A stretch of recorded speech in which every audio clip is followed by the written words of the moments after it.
하겠습니다. 27장 12절에서 마지막 23절 다 함께 일어나시겠습니다. 민수기 27장 12절에서 23절까지 말씀입니다. 우리 같이 제가 한 절 여러분 한 절 교독하겠습니다. 여호와께서 모세에게 이르시되 너는 아비림 산에 올라가서 내가 이스라엘 자손에게 준 땅을 바라보라. 본 후에는 내 형 아론이 돌아간 것 같이 너도 조상에게로 돌아가리니 이는 신광야에서 회중이 분쟁할 때에 너희가 내 명령을 거역하고 그 물가에서 내 거룩함을 그들의 목전에 나타내지 아니하였음이니라. 이 물은 신광야 가데스의 무리바 물이니라. 여호와 모든 육체의 생명의 하나님이시여 원하건대 한 사람을 이 회중 위에 세워서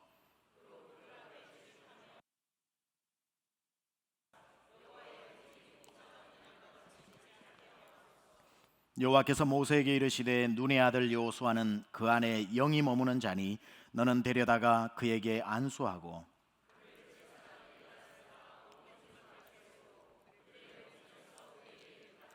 내 종기를 그에게 돌려 이스라엘 자손의 온 회중을 그에게 복종하게 하라. 그는 제사장 엘르아살 앞에 설 것이요 그를 위하여 우림의 판결로서 여호와 앞에 물을 것이며 그와 온 이스라엘 자손 모세가 여호와께서 자기에게 명령하신 대로 하여 여호수아를 데려다가 제사장 엘르아살과 온 회중 앞에 세우고 그에게 안수하여 위탁하되 여호와께서 모세에게 명령하신 대로 하였더라. 아멘. 앉으시겠습니다. 총회도 있었고 또 우리 외부 강사 목사님의 말씀도 있어서 오래간만에 다시 민수기 강해로 돌아왔습니다. 민수기 강해 오늘 52번째 말씀입니다. 52번째. 벌써 1년이 훌쩍 넘어가는 시간입니다. 심는 자와 거두는 자라는 제목 가지고 말씀 전하겠습니다. 지지난주 요한복음 강해 때도 말씀드렸다시피 나의 사명이 있고 너의 사명이 있고 사람마다 사명이 다 다릅니다. 그래서 여러분들이 누구의 사명을 부러워할 필요가 없이 내 사명이 무엇인지를 자꾸 하나님 앞에 물어서 그 사명의 십자가를 지고 가는 게 중요합니다. 그래서 하나님이 나를 부르실 때는 그 분야에서 나를 부르신 거죠. 그래서 우리가 절대로 말하지 말아야 될 것은 하나님 죄가 저기 있사오니 죄를 보내시옵소서, 이런 응답은 받을 수가 없다는 겁니다. 내 응답은 내가 받고 하나님이 나를 He is calling me, 나를 부르시는 그러한 사명. 그래서 남의 사명이 무엇일까에 대한 관심보다는 나의 사명이 무엇일까라는 것에 우리는 집중을 하고, 그거 아직까지 발견 못했다면 금요일날 나와서 딴 기도 하실 게 아니라 하나님 내가 무엇을 하며 살아야 합니까? 내 인생 다하는 날까지 하나님이 저에게 주신 사명이 무엇입니까? 그 사명을 마치기를 원합니다. 우리는 좋은 말로 어떤 분이 돌아가셨을 때 사명이 다해서 그래 그러는데 그건 위로고요, 사실은 아니죠.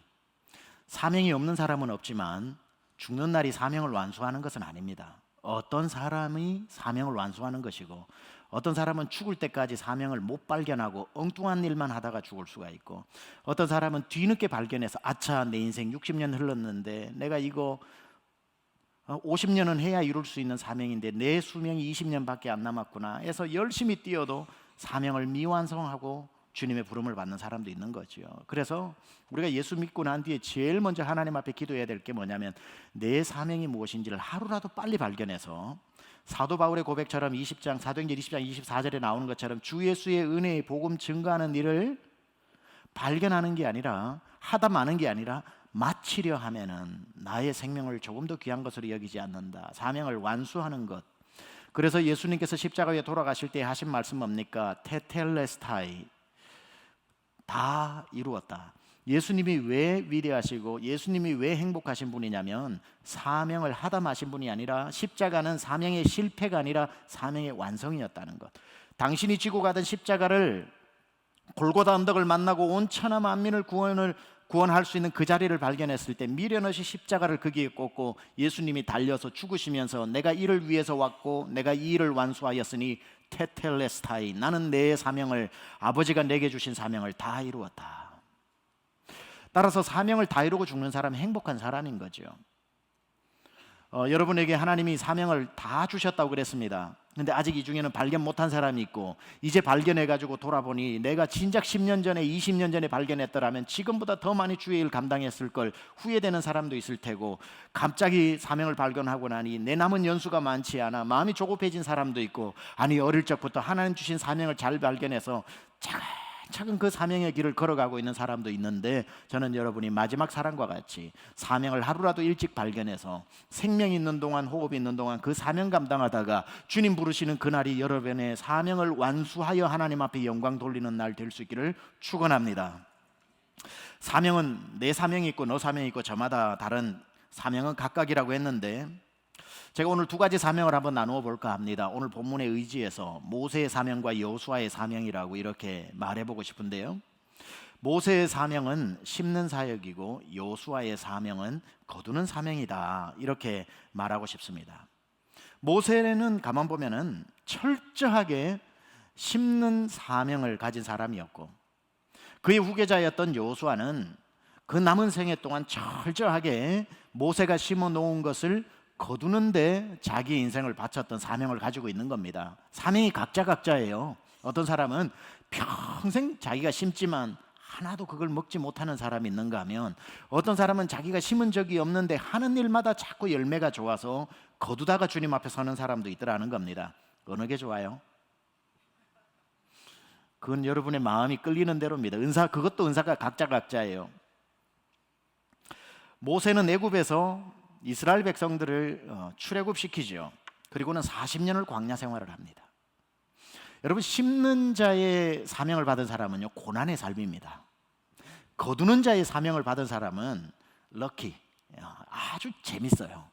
심는 건 고난이라면요, 그 성경에도 나오지 않습니까? 울며 씨를 뿌리는 자는, 그 운단 말이에요. 심는 자는 기쁨으로 단을 거두리로다.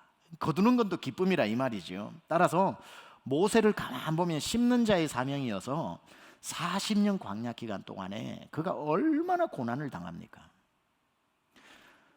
몰라요. 제가 성경 지식이 짧아서 그런지 몰라도 모세가 쓴 모세오경, 창세기, 출애굽기, 레위기, 민수기, 신명기, 여호수아서까지 보면 거기 다 모세오경 플러스 여호수아 끝까지 보면은 모세가 껄껄껄 웃었더라 이런 표현이 없어요. 모세가 환하게 웃었더라 이런 게 없다고요. 심는 자는 매일매일 긴장하고 매일매일 하나님의 율법을 받아 가르치고 훈육하고 판결하고 인도하고 원망을 거두고 하나님 앞에 중보하고, 그러면서 심는 자의 사명을 살아가는 이 모세의 삶, 40년 전체가 고난의 연속이었죠. 물론 그렇다고 해서 그에게 슬픔만 있었던 건 아닙니다. 심는 자에게는요, 이 사역 자체는 굉장히 고난이지만 거기에 따른 영광은 또 있는 거죠. 그가 심는 자의 사명을 감당하지만 하나님이 시내 산으로 그를 불러 올랐을 때는 그 누구도 보지 못한 시내 산에서 하나님을 독대하여 만나고, 그 영광의 그 광채에 둘러싸여져서 그가 산에서 내려올 때는 그 얼굴이 해같이 빛나는 그러한 또 신비한 하나님과의, 심는 자만이 누릴 수 있는, 심는 자만 누릴 수 있는. 제가 그때 요르단 선교사님, 이철수 선교사님하고 얘기를 그때 제가 거기 방문해서, 그는 완전히 심는 사역이거든요. 한때는 11만 명이 넘어가던 그 자타리, 그 세계에서 제일 큰 시리아 난민촌, 100% 무슬림들 모여 있는 그곳에 들어가서, 지금은 이제 난민으로 많이 빠져나가기도 하고 해도 여전히 세계에서 제일 크지만 6, 7만이 있는 그곳에 복음을 심는데 무슨 열매를 거둡니까? 7년 가도 안 거두어져요. 10년 가도 안 거두어져요. 그 굉장한 고난이거든요. 근데 그분들끼리 선교사님 서너 분이 모여 계시는데 공동체 생활을 하는데 뭐라고 말하냐면 이렇게 얘기합니다. 이 기쁨을 알 사람만 알지요. 그래요. 또 심는 자의 그 신비한 기쁨이 또 있습니다. 거두는 자의 기쁨은 보이는 기쁨이라면, 심는 자의 이 감격과 기쁨은 미스테리, 아주 신비한, 시내산 위에만 올라가서 하나님과 독대하여 만나는 그 하나님의 영광의 광채로 얼굴을 그냥 해같이 빛나게 만드는 그러한 기쁨도 또한 있기 때문에, 사명은 각자라서 심고 하나님과 은밀한 교제 가운데 기쁨을 찾는 사람이 있고, 거두는 사람은 눈에 보이는 아름다운 열매를 거두어 그 자체로 기쁨이 많은 사명들도 있더라는 겁니다. 이것이 모세는 심는 자의 삶, 이것이 그의 40년, 길게는 80년 인생 전체가 그는 심는 자의 삶을 살았습니다. 그래서 늘 심는 자는, 여러분도 스스로 생각해 보세요. 나는 심는 자의 사명이 강한 건지 거두는 자의 사명이 강한 건지 잘 모르신다면 살아온 나를 한번 돌아보세요. 심는 걸 많이 했는지, 왜 이렇게 난 잘 되지 하고 거두는 걸 많이 했는지, 거기에 따라 여러분의 앞으로의 사명도 거의 다 정해져 있습니다. 한 가문에서 예수님을 믿는 것도 이래요. 참 예수 믿는 사람, 그 사람들은 고난이 많아요. 왜냐하면 심는 자, 그 가문에 예수를 심는 자거든요. 예수를 우리 부모님도 안 믿고 남편도 안 믿고 아내도 안 믿고 자녀도 안 믿고 사촌도 안 믿고 육촌도 안 믿고 안 믿는데, 내가 처음으로 아브라함처럼 예수를 믿는 사람은 그 사람이 그 집안에 복음을 심는 사람인 겁니다. 복음을 심는 사람은요, 거두는 사역이 아니기 때문에 굉장히 핍박을 받고 힘들어요. 근데 오늘 여러분들이 만약에 내가 우리 가정에 복음을 심는 자라 그러면은 심는 자에게 주시는 하나님의 신비한 기쁨, 그 받아 누리시기를 축복합니다. 근데 어떤 사람은 이제 당 일대에 예수 믿는 사람은 심는 자이기 때문에 고난이 많고 핍박도 많고 두들겨 맞기도 하고 여러 가지 영적 전쟁도 많이 해야 돼요. 예수 안 믿는 집안의 그 사망 권세, 어둠의 권세, 악한 마귀 권세가 조상 대대로 그 집을 누르고 있다가 예수의 씨앗이 들어갔으니 사탄이 잡아 죽이려고 하죠. 그러니까 이 영적 전쟁이 얼마나 고통스럽겠습니까? 육적 고통만 고통이 아니에요. 영적 고통이라고 하는 게 이루 말할 수가 없습니다. 그런데 이 영적 전쟁을 이기고 난 뒤에 이 사람이 믿음의 씨앗을 포기하지 않고 자기 자녀에게 물려주고, 믿음을 그 자녀가 또 포기하지 않고 그 다음으로 물려주고, 그 다음으로 물려주면서 예수 믿는 3대 4대 정도가 되잖아요. 그럼 영적 전쟁을 많이 안 하는 거예요. 그 자녀들은 거두는 일들을 많이 하는 겁니다. 여러분들한테 텔레비나 뭐나 이렇게 인터뷰하는 사람들 보면 적지 않게 믿음의 3대 집안이다, 믿음의 4대 집안이다 이렇게 말하는 사람들이 있는데요, 믿음의 한 집안에 있어서 믿음의 3대 4대는요 거두는 그런 은사를 받는 거죠. 사명을 받는 거죠. 얼마나 복된 일입니까? 여러분이 만약에 태어났는데 부모님이 예수님을 믿고 있었다, 다음 주에 감사헌금 10배로 하시기 바랍니다. 태어났는데 부모님이 예수님을 믿고 있다, 이것만큼 행제가 없어요. 태어났는데 우리 사촌, 팔촌, 12촌 아무도 예수 안 믿더라, 끔찍합니다. 정말 끔찍합니다. 태어났는데 아무도 안 믿고 나 혼자 나중에 믿게 되었다, 이거는 사막에 내던져진 것 같은데, 태어났는데 우리 아버지 어머니가 막 인상을 쓰면서 교회 안 가, 이거 얼마나 축복된 메시지인지 알아야 되는 겁니다. 나 빨리 교회 가야지, 이게 얼마나 축복인지 몰라요. 하나님이 나에게는 심는 게 아니라, 물론 다른 부분엔 또 심겠지만 거두는 축복을 주셨구나. 반드시요 그저 잘 되는 게 없어요. 누군가는 심은 겁니다. 어떤 사람들 꼭 그게 부모님이나 자녀의 관계가 아니더라도 이런 일이 있죠. 가끔씩 기도도 안 했는데 잘 되는 일이 있어요. 무슨 사업을 한다든지, 학교에 시험을 봤는데 점수가 잘 나온다든지, 아니면 뭐 직장 인터뷰를 했는데 잘 된다든지, 아니면 무슨 어려운 일이 있었는데 내가 너무 바쁘다 보니까 거기에 몰입하다 보니까 기도를 못했는데 열매가 너무 좋아, 이런 말은 없다는 거예요. 기도를 안 했는데 열매가 좋다, 이런 거는 없어요. 내가 안 한 건데 누군가가 심어준 사람이 있다는 거죠. 안 했는데 그냥 잘 되더라, 이런 경우는 세상에 없어요. 내가 안 한 거지 누군가가 해준 겁니다. 누군가 널 위하여 누군가 기도하네, 내가 홀로 외로워서 마음이 무너질 때 누군가 널 위해 기도하네. 가다가 넘어졌는데 100불짜리를 주고 일어났다. 누군가 여러분을 위해서 기도했다는 듯이. 기도를 안 하면 넘어지고 무릎만 깨져요. 근데 넘어졌는데 에이 하고 욕이 나오려고 하는데 거기에 100불이 흙 밑에 이렇게 있다면 툭툭 털어서 일어나면 그건 누구 때문에? 누군가가 기도해서 하나님이 다리를 걸으셨기 때문에 100불 주우라고.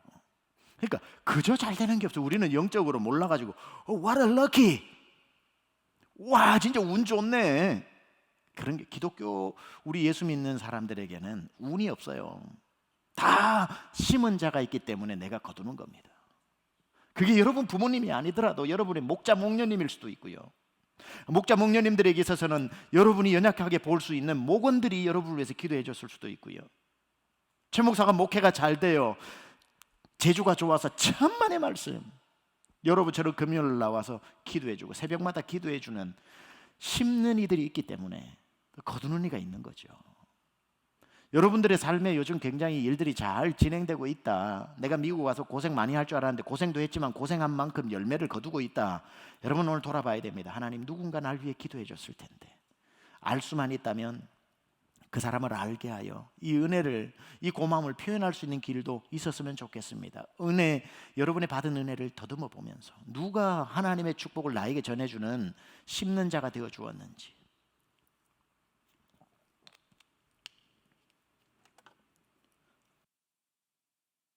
제가 아는 LA 목사님 한 분은 자녀를 도저히 둘이가 대학을 들어가는데 가려고 하는 대학교가 사립학교라서 너무너무 학비가 뭐 6만 불, 7만 불씩 되니까 1년에 감당을 할 수가 없는 거예요. 고민하다가 어떻게 했는가. 돈이 없으니까, 돈이 없으면 이런 일이 생깁니다. 집에 있는 돈 다 하나님 앞에 드리자, 이런 게 생기는 거예요.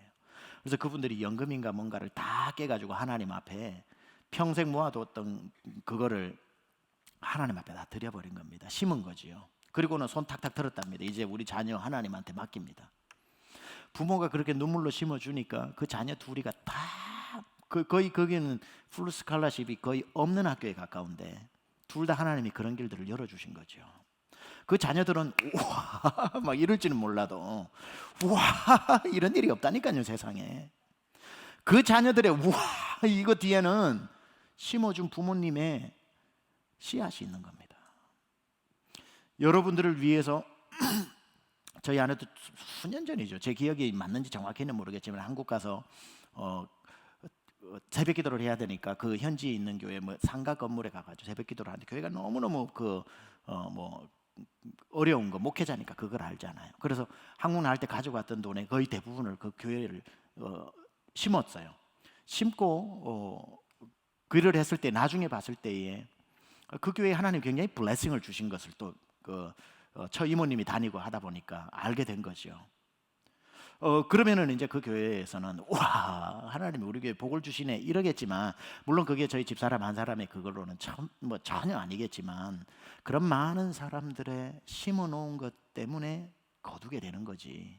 어느 날 교회가 그냥 부흥하는 것도 없고, 어느 자녀가 그냥 잘 되는 게 없고, 내가 길을 가는데 뭘 하는 일들 가운데 문이 자꾸 그냥 열리는 법이 없다는 겁니다. 누군가 심어 주었기 때문에 내가 거두게 되는 것.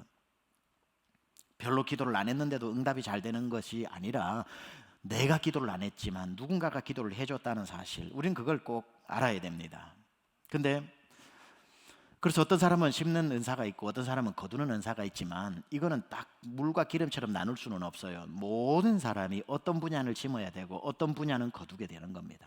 따라서 나는 거두는 은사만 있구나 해가지고 지금부터 거두기만 하다가는 그 사람 몇 년 못 가서 영적 흉년이 들어옵니다. 그래서 모든 사람은 은사에 상관없이 한 손으로는 심고 한 손으로는 거두는, 심는 사역과 거두는 사역을 같이 가야 그 사람이 복된 사람입니다. 거두는 건 내가 지금 잘 되는 거고, 심는 건 내 다음 세대가 잘 되는 거죠. 누군가가 잘 되는 거죠. 만약에 여러분들이 막 거두기만 시작한다면, 거두기만 한다면, 한 집안으로 볼 때에 나는 3대 때, 1대 우리 부모님이 기도해 준 것 때문에 내가 이렇게 거두는구나, 사업도 이렇게 잘 되네, 이것도 잘 되네 하다가 심는 것을 게을리하면은 자기는 잘 살지만 4대 5대로 가면은 그 집안은 대가 끊겨버릴 수가 있다는 거죠.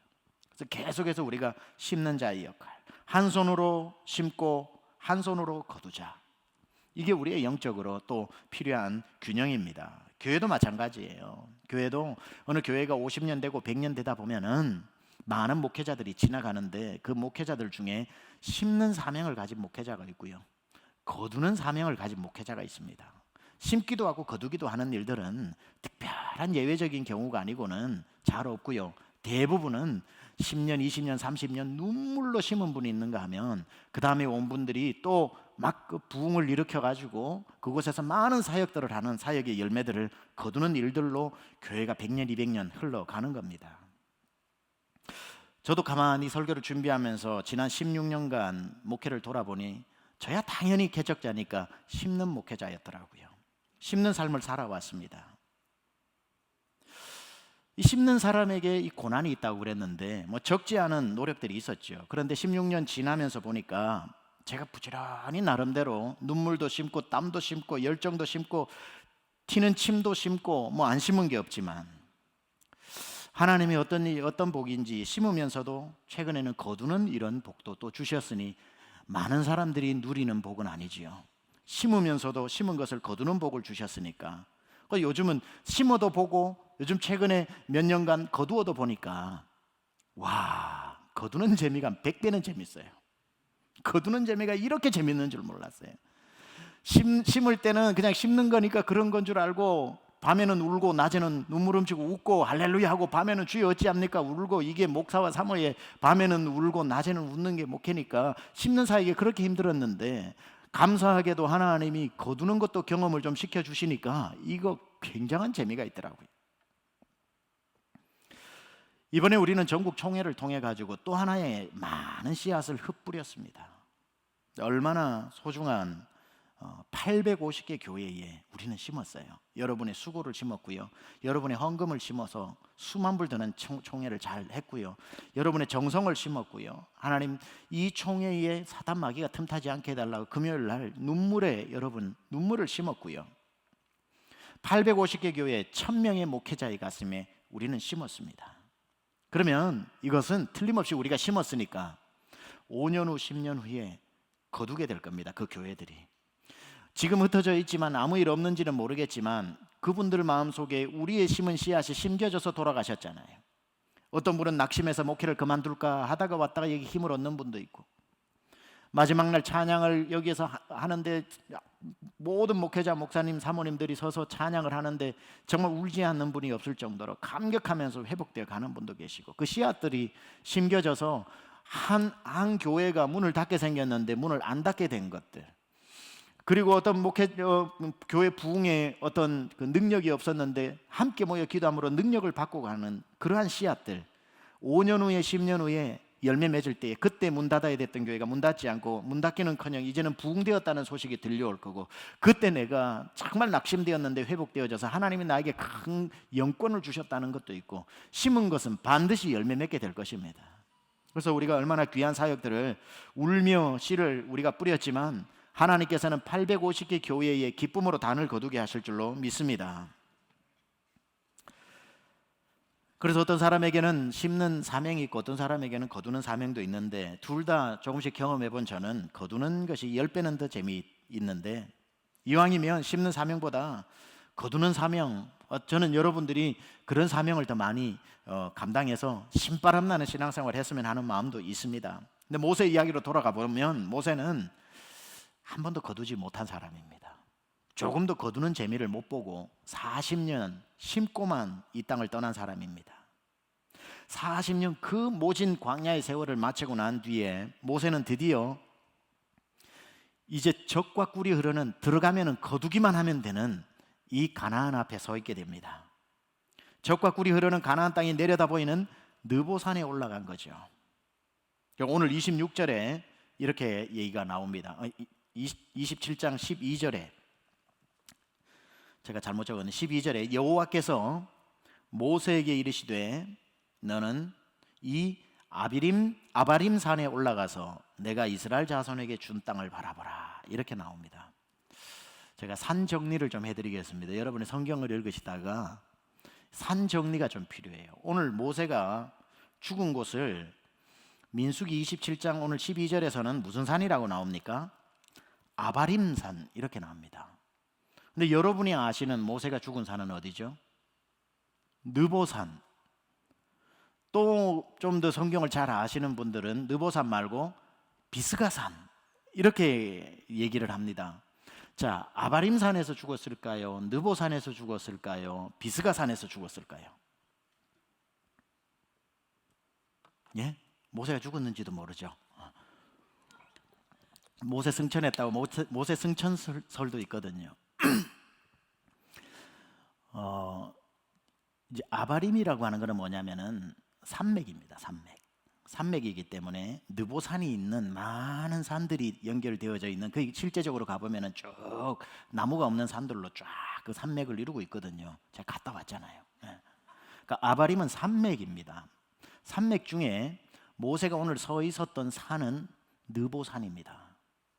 느보산인데 느보산의 꼭대기가 비스가산입니다. 그러니까 비스가라고 하는 뜻은 사실은 산 꼭대기라는 뜻입니다. 그냥 뜻 자체가. 그러니까 느보산 봉우리를 비스가라고 하는 겁니다. 이런 뜻이죠. 소백산맥이 있습니다. 한국에 태백산맥 줄기에서 갈라져 나온 호남 쪽으로 흐르는 그 영남과 호남을 가로지르는 소백산맥이 있죠. 소백산맥의 정점인 지리산이 있습니다. 그죠? 지리산 꼭대기를 뭐라 그럽니까? 천왕봉이라고 그러는 거죠. 그러니까 이 소백산맥을 아바림이라고 그러고 거기에 있는 산 하나를 지리산이라고 할 때 그걸 느보산이라고 그러고 그 산의 꼭대기를 천왕봉이라고 하는 것처럼 이것을 비스가라고 하는 겁니다. 저는 이것보다 더 쉽게 알려줄 수는 없어요. 그래서 여러분들이 이제 들으면서 어느 산이요 대체? 성경이 사실이요 거짓이요? 어떤 데는 느보산이라 그러고 어떤 데는 비스가산이라 그러고 오늘은 또 아바림이라 그러네. 어딘기요 대체? 이러면 안 된다는 거예요. 똑같은 것을 어떤 사람이 어떤 관점으로 봤느냐에 따라 산맥 전체를 보면서 설명을 하면 아바림이죠. 근데 만약에 그 산 하나를 본 사람은 느보산이라고 말하겠죠. 그런 아주 스페시픽하게 모세가 서 있었던 그 장소를 말하면 그의 봉우리였던 비스가산이라고 말하는 거겠죠. 그냥 하나를 다른 관점에서 보면서 표현했다 이렇게 보는 겁니다. 역시 오늘 여기 27장에 나오는 12절에 나오는 이 아바림은 우리가 아는 느보산 자락이 확실한 겁니다. 드디어 모세가 이 아바림 산맥의 느보산 꼭대기인 비스가에 올라섰습니다. 거기에 딱 올라서 보니 저 멀리 내려다 보이는데 느보산 꼭대기 여러분이 올라가면은 바로 밑으로 쫙 요단강까지 펼쳐진 게 모압 평지가 다 내려다 보입니다. 모압 평지가 끝나는 지점에 요단강이 흐르고 있고요. 북쪽에서부터 남쪽으로 흐르고 있는 겁니다. 그 너머에 바로 여리고가 있습니다. 그리고 그 왼쪽 후방으로 보면은 거기에는 예루살렘 감람산까지도 멀리서 맑은 날에는 보이고 왼쪽으로는 사해 여매라고 그러죠. 소금바다 사해까지도 보이는 완전히 이제 들어가야 될 그 적과 꿀이 흐르는 가나안 땅이 비스가 꼭대기에서 보면 다 보입니다. 눈물로 40년을 그곳에 들어가기 위해서 그날을 위해서 심었던 이 모세의 수고와 또 땀과 눈물이 있기 때문에 모세가 그곳으로 들어가서 자기가 그 포도 열매를 따먹고 대추야자 적과 꿀이 흐른다 할 때 그 꿀은 대추야자라면 데이츠를 말하는 거거든요. 그걸 먹는다고 해서 말할 사람 아무도 없습니다. 그곳을 바라보고 있노라니 이제 내가 몇 발만 떼면 저곳으로 가는데 하니까 40년 심었던 고생의 세월이 주마등처럼 지나갑니다. 저 정도라면 저 땅이라면 40년이 아깝지 않다. 너무나도 감격이 벅차오릅니다. 멀리는 좌로는 여매가 보이고 여리고성이 보이고 그 꿈에 그리던 예루살렘이 보이고 저 가나안 땅 적과 꿀이 흐르는데 대추 야자수가 쫙 질비에 있는 그곳을 바라보는데 얼마나 감격이 되었겠습니까? 이 비스가산 꼭대기에서 보면 그게 다 보이는데 저는 하나도 못 보고 왔습니다. 사실은 느보산 꼭대기를 밤 11시에 올랐기 때문에 아무것도 안 보이는 이철수 선교사님이 거기서는 철야를 해야지 낮에 가서 구경 따위나 하고 와서는 안 된다고 그래서 밤 11시에 가가지고 새벽 1시까지 철야를 지켜가지고 그 꼭대기에서 주야하고 기도하고 울다가 내려왔어. 그러니까 내려오는 길에 그래도 이거 우리가 성지순례 왔는데 선교사님 이건 알아야죠. 볼 거 없어요. 저 앞에 저 불빛 보이는 저기 여리고고 저 왼쪽 저쪽이 저 희미한 불빛 저기가 예루살렘. 그래서 그거 너무 충분해. 그래서 뭐 그런 줄 알고 내려왔습니다. 다음에 가서 또 육안으로 확인해야 됩니다. 요단에도 있어 보고 예루살렘에도 가보니까 정말 광야 요르단 있는 이 지역과는 비교도 안 될 정도로 비옥한 곳이 이스라엘 땅 가나안 땅이었습니다. 심었던 모세가 요단강 하나만 건너면 거두는 삶으로 자기 인생을 신바람나게 살다 죽을 수 있는 겁니다. 그 정도 땅을 소유하는데 40년 세월 아깝지 않을 정도로 심었던 세월 아깝지 않을 정도로 눈을 지그시 감고 느보산 위로 불어오는 그 요단강 편에서 불어오는 바람을 맞이하니 가나안의 대추야자 그 포도송이의 냄새가 코를 자극하는 듯합니다. 얼마나 아름다운가. What a beautiful land. 얼마나 그 회심의 미소를 띄우면서 가나안에 들어가서 살 걸 생각하면서 행복한 상상에 빠져 있겠습니까? 근데 그 바람을 타고 온 것은 포도 냄새가 아니라 하나님의 말씀이었습니다. 하나님의 말씀이 귀를 스치면서 이렇게 말씀하십니다. 모세야, 너는 저곳으로 들어가지 못한다. I'm not gonna let you go in. 너는 저곳으로 들어가지 못한다. 너의 사명은 여기까지다. 너의 사명은 바로 이 느보산 비스가까지다.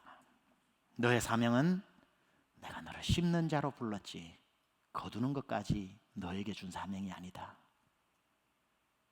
거두는 사람은 내가 따로 준비해 두었다. 따로 준비해 두었다. 너는 거두는 삶으로 내가 부른 게 아니다. 너는 철저하게 심는 자로 살다. 심는 자로 가야 한다. 너는 이곳 광야에서 내 형 아론이 죽었던 것처럼 너도 요단강을 건너지 못하고 이곳에서 본향으로 돌아가게 될 것이다. 가나안이 아니라 본향으로. 나는 너를 심는 자로 불렀지 거두는 자로 불렀다고 단 한 번도 말한 적이 없다. 딱 잘라서 말씀하시는 이 하나님의 서슬프른 냉정함. 모세가 위대한 하나님의 사람일 수밖에 없는 이유는 그 얘기를 듣고 단 한마디도 하나님 앞에 따지지 않는다는 겁니다. 예? 뭐라고요? 제가 안 들어가면 저기에 들어갈 자격이 누가 있단 말입니까? 하나님 잠시만요. 제가 왜 저곳에 들어가도 되는 사람인지 방금 생각해도 10가지는 떠오르는데 그거 적어서 말씀드리겠습니다. 무슨 소리 하시는 겁니까? 제가 못 들어가면 아무도 못 들어가야지요. 또 들어가는 사람이 따로 정해놨다고요? 당장에 따지면서 왜 모세여야 하는지, 왜 내가 들어가야 하는지 10가지 리스트업을 해서 하나님 앞에 따질 만도 한데 그 서운하고 그 냉정하고 그 아픈 말 앞에 모세는 한마디도 왜죠? 라고 말씀을 질문하지 않습니다. 그냥 하나님께 드린 대답이 제가 왜 못 들어갑니까가 아니라 그렇다면 하나님 이렇게 하셔야 되는 것 아닙니까? 라고 자기 자신은 돌아보지 않고 백성을 위해 얘기하는 것이 15, 16, 17절입니다. 모세가 여호와께 여짜와 이르되 여호와 모든 육체의 생명의 하나님이시여 원하건대 한 사람을 이 회중 위에 세워서 그로 그들 앞에 출입하며 그들을 인도하여 출입하게 하사 여호와의 회중이 목자 없는 양과 같이 되지 않게 하옵소서. 자기가 못 들어가는 것에 있어서 억울함을 표현하기보다는 제가 없으면 이 회중은 어떡합니까? 한 사람을 세우소서. 놀라운 모세의 위대성이 여기 있는 겁니다. 이걸 보노라니 모세는 뼛속까지 하나님의 종이었습니다. 뼛속까지 하나님의 종이었습니다. 자기 공로를 지난 40년의 공로를 어필하면서 왜 내가 안 되어야 합니까? 라고 말하지 않고 나는 죽어도 그 하나님의 말씀에 순종 못합니다. 그건 안 되겠습니다. 라고 말하지 않고 하나님 내가 가서 오래 산다는 것도 아니고 들어가서 포도송이 하나리라도 입에 넣어봐야죠.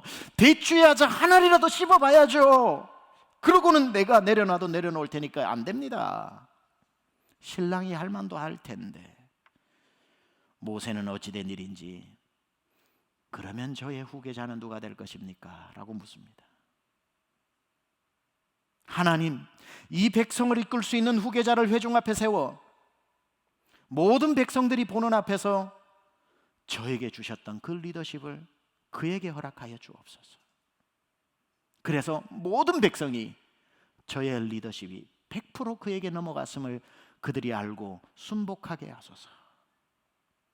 그래서 그들이 그를 볼 때마다 저의 모든 것이 그에게로 넘어가 그 속에서 저도 보게 하여 주시옵소서. 더 이상 그를 보면서 모세 때가 좋았다고 얘기하지 않고 그 속에서 모세도 볼 수 있어서 그 후계자 속에 모세와 여호수아가 동시에 보이게 하여 주옵소서. 그런 사람 한 사람을 친히 세워 회중 앞에 세우시고 그로 그 백성 앞에 다니게 하면서 가나안으로 인도하게 하셔서 그 백성이 목자 없는 양같이 되지 않게 하여 주옵소서. 이 말을 읽고 있노라면 어떻게 한 사람이 80년을 고생해 놓고 이렇게 욕심 없는 기도를 할 수 있단 말입니까? 단 한 번도 손사래를 치며 그렇게는 못합니다. 심었으면 거두는 재미도 있어야지요. 광야길 걸었으면 가나안도 한번 밟아봐야지요. 그렇게는 못합니다. 하지 않고 뼛속까지 종이기에 주님 말씀하시면 그냥 순종하는 사람, 가나안에 들어가지 못한다는 청천벽력 같은 소리를 듣고도 그의 걱정은 백성은 어떡하지? 백성을 걱정하는 사람, 그들이 목자가 없어 헤매지 않게 해달라고 백성 걱정으로 가득했던 사람 모세. 평생 80년 동안 모세는 자기 자신을 돌보지 않고 자기는 없고 밤에는 별과 함께 하나님 생각, 낮에는 백성 생각으로 살아왔던 사람. 그러다가 평생 80년 동안 하나님이 사용만 하시다가 포도 하나를 입에 넣어주지 않고 눈앞에 좋은 날이 이제 막 펼쳐지려는데 너의 사명 끝났다고 말씀하시는 하나님의 냉정함, 잔인함, 서운함 앞에 여전히 한마디도 군말 없이 순종하고 하나님, 나보다 나은 후계자를 세워 백성들이 목자 없는 양같이 되지 않게 하옵소서 하고 염려하고 하나님 앞에 그 회중을 의탁하는 사람 모세. 자기가 심는 자의 사명을 가지고 있다는 것을 알고 오롯이 그 사명만 감당하다가 거두는 자의 사명까지 탐하지 않았던 사람. 사람의 문제가 언제 불거지냐면 심기도 하고 거두기도 하려는 욕심에서 문제가 생기는 거죠. 내가 심었으니 내가 거둔다고 할 때 욕심이 생기고 챙기려는 타락이 나오고 고생한 지난 세월 생각나 본전 생각나서 소유욕이 생기기 시작하면서 문제는 커지는 거죠. 개척하신 목사님이 한 교회를 40년 목회하면서 얼마나 많이 심겠습니까? 집도 몇 번을 팔았겠지요. 참들 안 팔았겠습니까? 통장에는 무슨 돈이 있겠습니까? 폐물 하나 없이 다 들여도 심어도 그분은 심는 자의 사명이면 거두려는 욕심을 버려야죠. 심은 것으로 끝이 나야 하는데 은퇴할 때는 다 막막하니까 심었던 게 기억이 납니다. 거두는 자의 사명을 받지 못했는데도 거두고 싶은 생각이 나는 겁니다. 그래서 은퇴할 때 문제가 많이 생기는 겁니다. 심어놓고 거두려고 하는 그 마음 때문에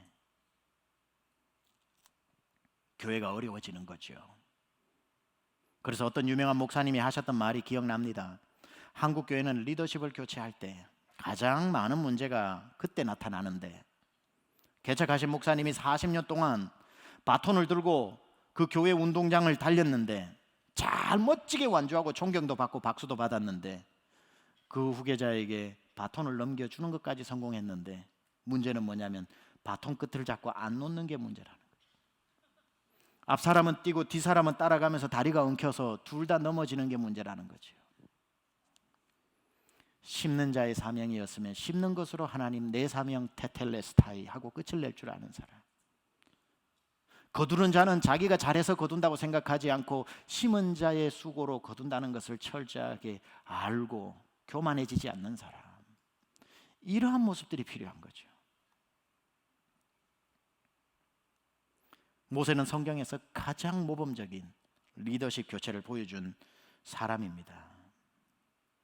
저는 오늘 남아있는 시간 동안 모세가 다음 본문에 보면은 자기 후계자로 여호수아를 세우는데 그 기준이 무엇이었는지를 좀 보면서 하나님이 짧지만 이제 남은 시간 하나님이 쓰시는 사람은 어떤 사람인가 그걸 좀 한번 같이 살펴보려고 합니다. 모세는 왜 여호수아를 자기 후계자로 생각했는지, 하나님은 도대체 어떤 사람을 세대를 이어가는 리더로 사용하시는지 그걸 살펴보자는 겁니다. 첫째, 하나님의 영이 머무는 사람, 하나님의 영이 머무는 사람을 선택하더라는 겁니다. 18절에 보니까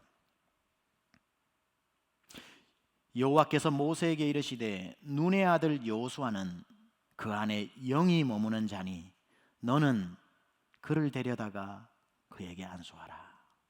하나님의 영이 머무는 사람, 하나님이 쓰시는 사람, 한 세대를 이어가면서 하나님께 쓰임받는 사람,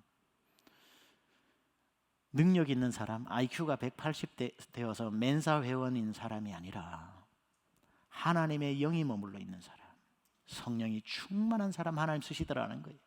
여러분 초등학교, 중학교 나왔냐, 대학원까지 나왔냐, 그거 묻는 게 아니라 하나님이 쓰시는 사람은 여러분 안에 하나님의 영이 머물러 있느냐는 겁니다. 사울 임금처럼 하나님의 영이 강력히 임했다가 금세 교만해져서 하나님의 영이 불편해서 머물지 못해서 하나님의 영이 떠나버리는 사람 말고, 한때 막 뜨거워가지고 교회를 한 3년 멋지게 섬겨놓고 평생 그 3년 가지고 울고 먹는 사람 말고, 한때 성령이 안 임한 사람이 어디 있습니까? 예수 믿으면 성령이 임하고 내주하고 살고 계시지. 한때 왕년에 충성하는 사람 누가 있습니까? 그거 말고 지속적으로 그 성령이 그 사람 안에 머물러 있는 사람, 언제나 자기의 머리나 자기의 지식이나 경험으로 하지 않고 내 안에 계신 성령께 물어 하나님의 주도권을 빼앗지 않는 사람, 무시로 성령을 필요할 때는 오십시오, 내가 좀 살만하면 나가주십시오, 또 힘들면 성령이 오셔서 날 도우시옵소서, 도와주셔서 살만하면 이젠 좀 가만 계셔 주십시오. 왔다 갔다 하는 내 문을 열었다가 닫았다 열었다 닫았다가 내 마음대로 성령을 모시기도 하고, 그런다고 오실 분도 그렇다고 나가실 분도 아니지만 내 마음속에 성령을 그렇게 취급하는 사람 하나는 절대로 쓰시지 않는다는 겁니다. 필요할 때 꼭꼭 닫아뒀다가 정말 필요할 때 열어놓고 주님 지금은 좀 들어와 주셔야 되겠습니다, 그런 사람 하나님이 쓰시지 않는다는 거예요.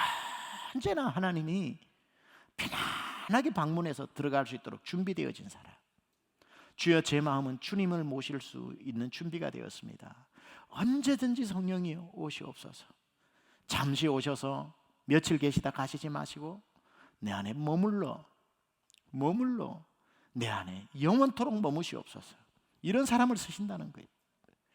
한때 뜨거웠던 거 자랑하지 말고요, 나도 한때 방언도 하고 한때 뭐 이렇게 영안이 열려가지고 사람이 뭐하고 왔는지도 보이고, 헛된 자랑입니다. What about now? 지금 그러한 성령의 역사가 있느냐는 겁니다. 한때 혀가 꼬여가지고 아다다다 와다다다 진땅장만 마른 땅 운동하면서 혀가 꼬여서 무슨 방언이 터졌다, 지금도 기도할 때에 그 방언의 권능이 흘러나오느냐는 겁니다. 영안이 열려가지고 지난주에 저 사람 김씨집에 갔다 왔구나, 미스 박집에 갔다 왔구나, 그게 보여가지고 어메 어떡한데 내가 보여서 주여 이걸 거둬 주십시오, 내가 사람이 자꾸 보이니까 정죄를 합니다 할 정도로 영안이 열려가지고 막 무당 365명이 여기 와서 무릎 꿇고 사부해야 될 정도로 나에게 놀라운 일이 일어난들, 한때 장군처럼 쓰임받았던 것, 사울 임금도 한때는 왕이 될 정도로 쓰임받았어요. 하나님의 말씀에 순종하지 않으니까 하나님의 신이 떠나는 것처럼 왔다 갔다 하는 사람 말고 머물러 있는 사람. 사울을 하나님이 패하시고 다윗을 택하신 이유는 다윗은 하나님의 마음에 합했던, 다른 말로 하나님이 그 안에 들어가 머물러 계셨던 사람. 호세아 2장에 하나님 말씀하셨죠. 이스라엘 백성을 사랑하실 때 내가 내게 장가들어 살고 싶다 이렇게 말씀하셨어요. 하나님이 아예 우리 집을 한두 번 내 마음에 방문하시다가 내 마음이 올 때마다 기쁘고 올 때마다 감사하고 올 때마다 그분으로 인하여 기뻐하고 올 때마다 주님이 주인 자리 비워놓고 항상 이곳에 앉으십시오, 이 방에 머무십시오. 하나님 열쇠를 주면서 주여 내 마음의 주인은 성령님입니다, 날 다스리십시오, 말씀만 하십시오. 주님 가시는 곳에 나도 가고 머무시는 곳에 나도 머물고, 하라면은 생명 걸고 하고, 하지 말라면 생명 걸고 안 하겠습니다. 예, 성령님은 내 마음의 주인입니다. 올 때마다 입으로 립서비스 make yourself at home, 영어처럼 내 집처럼 편하게 하십시오 해놓고 마음 엄청 불편하게 하는 그런 집 말고, 성령님이 와보니까 언제든지 이 집은 내 집이구나, 이 집은 내 집이구나, 이 사람 마음은 내 집이구나, 내 집이구나. 한 번 오고 두 번 오고 방문하다가 주님 마음이 시원치 않아서 나중에 오는데 짐 싸서 와서 머물러 사는 사람, 내 안에 절대로 죽을 때까지 떠나지 않는 성령이 머물러 있는 사람, 성령으로 기도하고 성령으로 목회하고 성령으로 아이들을 가르치고 성령으로 성도를 위해 중보하고 성령으로 서로가 서로를 다 스가랴에 나오는 것처럼, 이는 힘이나 이는 능으로 되는 것이 아니라 오직 성령의 능력으로 되는 것, 그걸 철저하게 의지하는 사람이 여호수아였다는 거죠. 하나님 오늘 뭐라고 말씀하셨습니까? 여호와께서 모세에게 이르시되 눈의 아들 여호수아는 그 안에 영이 머무는 사람이다. 그 안에 내 영이 머물러 있는 사람이다. 나는 그 안에서 내가 할 수 있는 모든 것을 그를 통해서 행하겠다, 이 뜻입니다. 그 안에 내가 있다는 거예요. 여호수아 안에 내가 있다는 거예요. 여호수아가 앞으로 뭘 할 때 그건 여호수아가 한다고 생각하지 마라. 내가 하는 거다. 왜냐하면 내가 그 사람 안에 있다. 내 영을 그 안에 두었는데 하나도 안 불편하더라. 내가 그 여호수아 안으로 들어가 보니까 하나도 나를 부담스러워하지 않더라. 나는 그 안에, 여호수아 안에 머물러 있다. 여호수아가 요단강을 건너든, 여호수아가 여리고성을 무너뜨리든, 여호수아가 가나안 7족속과 7년 전쟁을 벌이든, 그건 여호수아의 칼이라고 보지 마라. 여호수아의 심장이라고 생각하지 마라. 여호수아의 용맹함이라고 생각하지 마라. That's me, 나다. 내가 하는 것이다. 그 사람 속에 내가 들어가 있어서 내가 하는 것이다. 영이 그 안에 머물러 있다. 이 사람을 하나님 쓰신다고요. 여러분, 성령 충만 하는 이유가 뭔 줄 아십니까? 여러분이 힘으로 할 수 없는 것을 하나님이 하시게 하는 것입니다. 성령 충만한 사람은요, 내가 하는 게 아니라 주님이 하시도록, 성령 충만하니 성령께서 하시는 것입니다. 목자가 되든 교사가 되든 뭐가 되든 여러분, 성령 충만하여 내가 인간적인 노력으로 하는 그게 아니라 성령께서 하실 수 있도록 그 사람을 하나님이 붙들어 사용하신다는 겁니다. 두 번째는 어떤 사람을 여호수아를 선택한 이유가 뭐냐면, 모세의 모든 종기를 넉넉히 담을 수 있는 사람을 택했다는 겁니다. 다른 말로 하면 여호수아는 모세를 담을 줄 아는 그릇이었다는 거죠. 백성들이 여호수아를 보면서도 여호수아만 보고 모세는 이랬는데 여호수아는 이렇네라고 모세 따로 여호수아 따로 생각하는 사람이 아니라, 그래서 모세 편이 생기고 여호수아 편이 생기는 그게 아니라, 모세를 여호수아 안에 다 담아내어서 여호수아를 보면서 동시에 모세까지 볼 줄 아는 사람, 그 사람은 모세를 담을 만한 품이 되는 사람이라야 가능한 거죠. 그래서 모세를 담을 줄 아니까 여호수아를 따르면서도 모세를 따르는 마음이 들었지, 그렇지 않으면 모세가 좋은데 나는 여호수아가 좋은데, 따로 해서 백성이 우왕좌왕하지 않는, 모세의 모든 리더십과 종기를 여호수아에게 주었을 때 여호수아가 그것을 받아낼 품이 되는 사람, 그 사람을 세웠다는 거죠. 지금까지 리더십 교체의 문제들이 무엇이었는가? 누군가가 새로운 리더로 오면 전에 리더십을 지우는 일부터 하니까 문제가 생기는 겁니다. 전에 리더십이 좋았던 사람이 있고 지금 리더십이 좋았던 사람이 있으니까 회중들이 우왕좌왕하게 되는 거죠. 3대, 4대, 5대 누가 와도 리더는 리더 안으로, 1리더는 리더 안으로, 1리더는 리더 안으로 가면은 5대, 6대의 리더는요, 모든 영적 거인들의 레거시를 다 품을 줄 아는 겁니다. 그는 그 한 사람이 아니라 100년의 능력을 가지고 살 수 있는 거예요. 담아낼 줄 알면. 쳐내면 자기 혼자의 힘으로 살겠지만 담을 줄 알면 은혜 위에 은혜, 능력 위에 능력, 권세 위에 권세 되는 거죠. 그런 사람을 지금 선택했다는 겁니다. 진짜 리더는 리더를 품을 줄 아는, 그래서 자기 안에 담을 줄 아는 그런 사람. 어리석은 리더는 리더와 각을 세워서 새로운 리더로 해서 자기를 나타내려고 하는 사람, 좋죠. 그러나 어리석은 사람이지요. 하나님은 모세에게 뭐라고 그랬냐면, 모세야, 여호수아를 세우고 너의 모든 종기를 그에게 주라고 말씀하셨습니다. 19절부터 보면 그를 제사장 엘르아살과 온 회중 앞에 세우고 그들의 눈앞에서 그들에게 위탁하여 너의 종기를 그에게 돌려 이스라엘 자손의 온 회중을 그에게 복종하게 해라. 모세의 위대함, 조금 남겨두어 여호수아도 따르고 나도 한 번씩 보는 그런 사람이 되는 게 아니라 너의 모든 종기를 그에게 주어 백성들이 그에게 복종하게 하라. 그 여호수아가 아니라 너의 모든 종기를 품을 줄 아는 사람이다. 너에게 주었던 내 모든 권세를 담아낼 줄 아는 사람이다.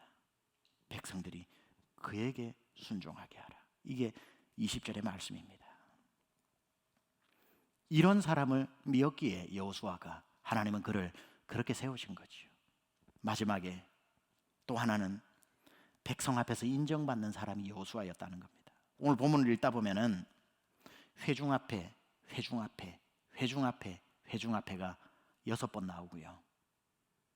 그들 앞에, 그들 앞에라는 말까지 표현하면 8번이 나옵니다. 여호수아를 세워 회중 앞에 세우고, 여호수아를 회중 앞에 지나가게 하고, 여호수아를 회중과 함께 있게 하고, 백성 앞에서, 그들 앞에서 무엇을 얘기하는 겁니까? 백성들로부터 인정받는 사람이라는 것을 확인하라는 거죠. 백성 앞에 세우라는 겁니다. 문 걸어 잠그고 모세와 여호수아만 만나서 눈짓하면서 바톤을 넘기는 게 아니라 백성 앞에 출입하게 하라. 그를 백성 앞에 세워보아라. 백성들에게 박수를 받는지, 그가 섰을 때에 모든 백성들의 인상이 찌푸려지는지, 모든 사람들의 얼굴이 해같이 피어지는지 백성 앞에 세워보라. 백성 앞에 세워보라. 그가 백성을 다스릴 만한, 백성을 섬길 만한 리더인지 여호수아가, 아니면 백성을 괴롭게 할 리더십인지 회중 앞에 세워보아라. 회중 앞에 세워보아라. 무르추의 일꾼은 하나님 앞에 칭찬받는 자이면서 사람에게도 칭찬받는, 로마서 14장 18절에 나오는 것처럼 하나님의 일꾼은 하나님 앞에 칭찬받거니와 사람 앞에서도 인정받는 것처럼 백성 앞에 세워봤을 때에 백성의 얼굴이 평안함이 있을 때 그 사람이 여호수아였다는 거죠.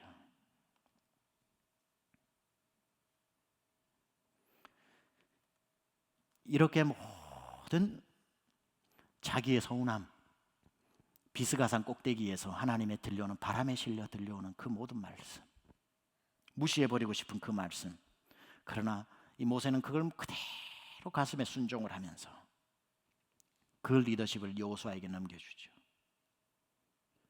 두려웠을 거예요, 백성들이. 모세에게 40년 길들여졌으니까. 근데 가만 보면요, 여호수아가 모세보다 훨씬 위대합니다. 왜? 모세의 종기가 여호수아에게 더 눕혀졌기 때문에. 모세는 홍해가 갈라졌을 때 들어갔어요. 여호수아는 갈라지지도 않았는데 요단강으로 들어가 버리는 사람이에요. 들어가니까 갈라져 버렸어요. 누가 셉니까? 갈라지고 들어가는 사람이 셉니까? 갈라지기도 전에 갈라질 줄 믿고 들어가는 사람이 셉니까? 여호수아는 믿고 들어간 거예요.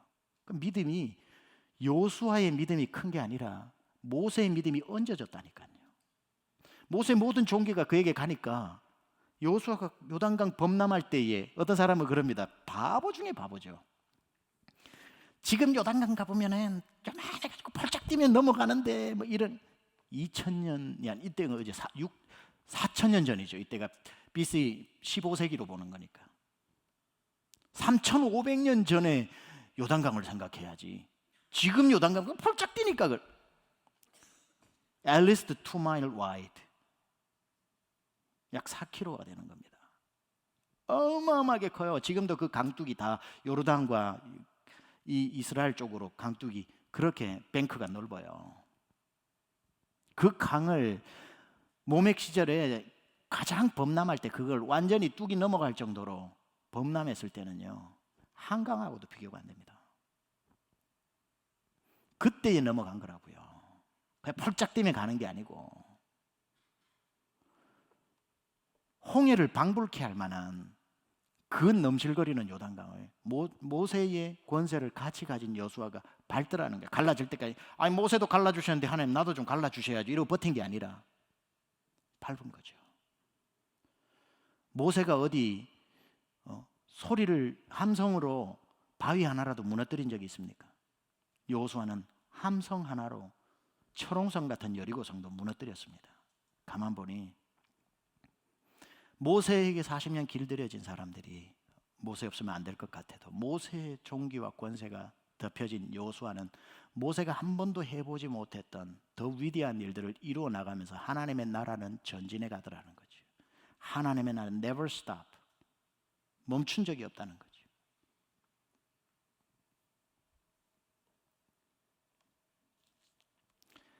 말씀 마무리합니다. 여러분의 사명은 어느 파트, 교회 안이든지 교회 밖이든지 가정이든지 직장이든지 사명이든지 심는 자로 부름을 받았는지 거두는 자로 부름을 받았는지 오늘 한번 이 설교 중에서 한번 질문해 보세요. 또는 아까 말씀드렸다시피 나는 심는 자야, 나는 거두는 자야 라고 딱 두부 자르듯이 자를 수 없고, 어떤 분야는 가정은 심는 자로 부르셨고 어떤 면에서 직장에 갔는데 직장에서 나는 거두는 자가 되는 그 두 가지가 동시에 일어나기도 합니다. 어떤 분야이든지 심는 자로 부르신 분야라면 욕심내지 말고 심으십시오. 거두는 욕심내지 마십시오. 어떤 분야든지 거두는 자로 여러분이 부름을 받아 있다면 여러분이 하는 거라고 교만하지 마십시오. 눈물로 심어준 사람이 있다는 걸 늘 기억해야 합니다. 어떤 사람은 평생 모세처럼 심기만 하고 포도 하나를 입에 못 넣어보고 죽는 사람이 있는가 하면 평생 거두는 사람도 있지만 대부분 저와 여러분 같은 분들은 어떤 곳에서는 심기도 하고 어떤 곳에는 거두기도 하면서 사는, 왼손으로 심고 오른손으로 거두는 삶을 지금도 사는 것입니다. 심든지 눈물로 심든지 무엇으로 심든지 분명한 것 한 가지 말씀드립니다. 여러분이 오늘도 심고 있는 그 씨앗은 울며 씨를 뿌리는 자는 반드시 당대가 되든지 후대가 되든지 여러분 자녀가 되든지 열매 맺습니다. 내가 다 못 거두어도 누군가가 거두는 그 복이 있다는 것이지요. 오늘 주님 앞에 기도하러 나오신 여러분, 오늘도 여러분의 자녀를 위해 눈물을 심으십시오. 여러분이 눈물에 심는 이가 되면 자녀는 기쁨으로 단을 거두게 되어 있습니다. 여러분의 가정에 심는 자라고 누가 봐도 여러분 스스로 생각된다면 오늘 가정을 위해 오늘 밤 기도를 심으십시오. 틀림없이 여러분의 심는 기도가 여러분 가정 안에 당대에 2대 3대로 흘러가면서 거두게 될 것입니다. 사랑하는 우리 세미안교회를 위해 여러분 오늘도 기도를 심으십시오. 눈물로 기도의 씨앗을 심는 우리 성도들의 이 심음이 반드시 축복의 열매가 주렁주렁 맺히게 될 것입니다. 오늘 밤 다시 한번 심고 또 심고 눈물로 심고 기도로 심고 외치면서 통성기도로 심고 몸을 떨면서도 심고 무릎으로도 심고 낙타 무릎이 될 정도로 심고 또 심고 내 입에서 나가는 침으로 심고 흐르는 눈물로 심고 기도하다가 내 이마로 흐르는 땀으로 심으면서 주여 이 교회 안에 내가 심습니다. 내가 거두든지 누가 거두든지 거두게 하여 주셔서 심는 것도 멈추지 않고 거두는 것도 멈추지 않는 교회 되게 하여 주시옵소서. 우리 찬양팀 올라오셔서 우리 오늘 찬송가 하고 난 뒤에 간절하게 가정을 위해 눈물로 심고 교회를 위해 눈물로 심고, 오늘도 금요일 저녁 나온 성도들은 다 심는 자들이에요. 오늘 심으면 하나님께 수많은 영혼 주님 앞으로 돌아오게 하실 것이고 계속해서 하나님 우리 세미안교회 사용하실 것입니다. 새벽부터 우리 사랑함으로써 저녁까지 씨를 뿌려봅시다. 열매 차차 익어 곡식 거둘 때에 기쁨으로 단을 거두리로다. 오늘 이 찬송 우리 다 함께 일어나셔서 우리 이 찬송을 박수치면서 힘차게 두세 번 부르고 우리가 하나님 심는 자 되게 하여 주옵소서. 그렇게 찬송하고 기도하겠습니다.